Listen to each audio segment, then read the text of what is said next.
The wait has been a torture, but finally, after 3 years of waiting, Wednesday Addams is finally back to Netflix. Hello, Amanda. I want to play a game.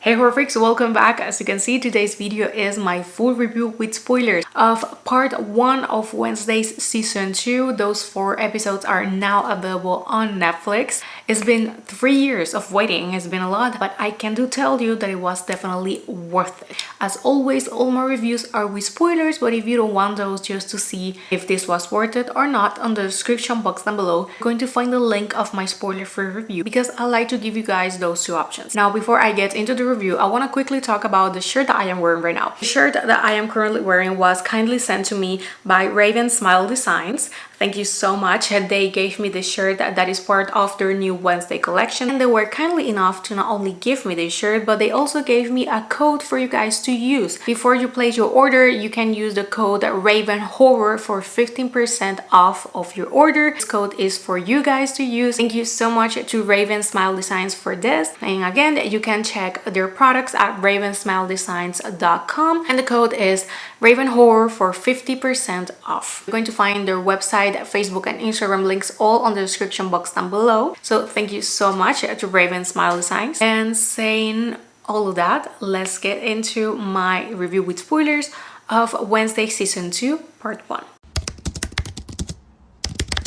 This second season follows Wednesday that returns to Nevermore, and while developing her psychic abilities, she must face a new tormentor and prevent Enid's death. The episodes are Here We Woe Again, The Devil You Woe, Call of the Woe, and If These Woes Could Talk. And each episode has a running time of 1 hour. And to quickly summarize this first part of the second season, we open with Wednesday explaining that she has been working on her psychic abilities, but she returns to Nevermore. She realizes that she still has a stalker. We saw at the end of the first season that she had a stalker. Well, that is still here, and it's one of the main things about the story here. She also learns that there is a group of crows that have killed someone, and eventually they also kill Tyler's dad, that is no longer a member of the police force. But what sets everything in motion is that Wednesday gets a vision that she is going to be the responsible of Enid's death. After this, she loses her psychic abilities. She spends the rest of the episodes trying to get it back, but she tries to use her Aunt Ophelia's book, but Morticia realizes what she is doing. She doesn't want her to go through the same path as her sisters, so she takes away the book. Wednesday continues to investigate about the murder, since now we have 2 people that have died due to these birds. The connection between the victims is that they were both investigating the deaths of some outcasts. Tyler's dad, he believed that there was something weird with these deaths, and he was worried about his son meeting the same fate, who is currently imprisoned on a mental institution. Wednesday goes to visit Tyler because she believes that he is the one behind all of this, but he is really not. Although we see a darker version of Tyler. You were thinking that he was going to be the same sweet guy that we met on the first season. We get none of that. Here we have a whole different version of him. But Wednesday is also able to find out who is a stalker. It turns out to be a girl that she admires Wednesday, and she was doing it as part of a prank since it's something that they do at Nevermore. But Wednesday, although she is not happy about it, she decides to use this girl that is called Agnes, since she has the ability to turn invisible, to help her with the investigation, since she doesn't want to get Enid involved, because although she doesn't really show it, she is indeed worried that something is going to actually happen to not only her roomie, but her best friend. The third episode, students go to a Nevermore camp in the woods, and Wednesday uses this opportunity to go further into her investigation, and she is able to find information about the outcasts that are dead. Wednesday also tries to get the book of her aunt back from her mother.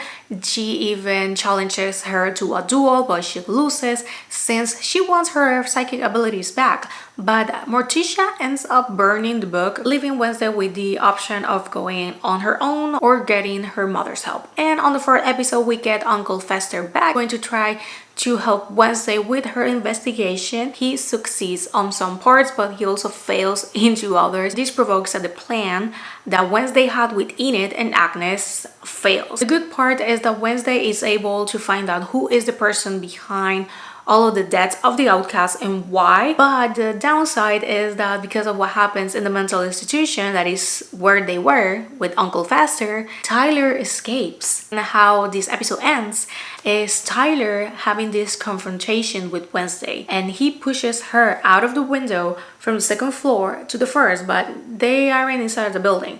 He pushes her to the ground. The thing that we see on this fourth episode is Tyler escaping and Wednesday on the floor, laying, looking like she's dead with a lot of blood on her head. And that is how this first part of the season concludes. And now getting into the review. I've been waiting for 3 years, so I was extremely excited for this second season. Something that made me excited was the fact that Jen Ortega said a while ago that they were going to lean in more into horror during this season compared to the first one, that they focus more on the romance and like teen crime, a little bit of drama. Here they go more into horror, and that is something that you can tell right away. And while I didn't hate the first season or all of that, I do appreciate that they are leaning more into horror since I feel that it fits the story. Tim Burton's visual style goes into full force here. From that first episode, we even get a short stop motion film to explain the character's backstory.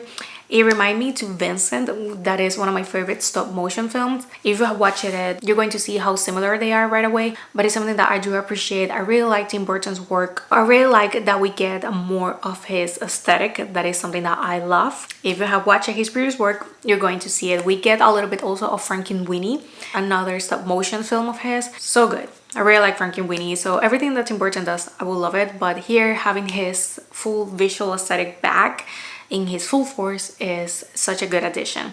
I really like it that this season feels that the characters are better written. It felt that here, the cast, they feel more like their characters. They look more in tune with the characters, and the way that they're being portrayed, those are fully the Addams family.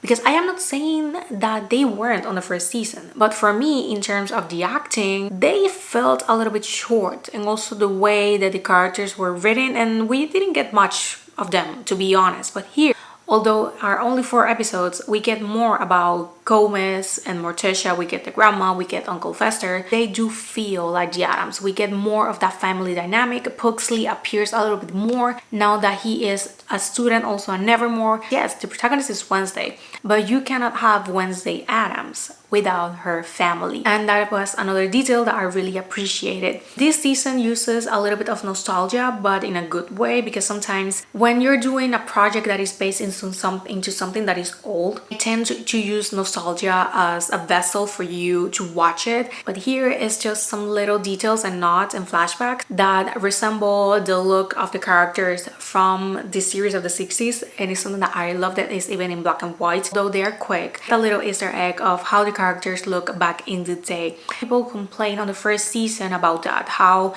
these characters here, they look more modern. Shouldn't come as a surprise since we are in modern times. A lot of people complain about Wednesday's outfits, that they were too modern, that those were things that Wednesday would never wear. And that is true to a certain point. There's no way that Wednesday from Christina Ricci would wear those chunky sneakers. But this is a new version of the character. So for me, it wasn't an issue, the outfits, but I did notice that here they toned it down a little bit. For me, they felt more classic. We still have the Dr. Martens and her chunky loafers.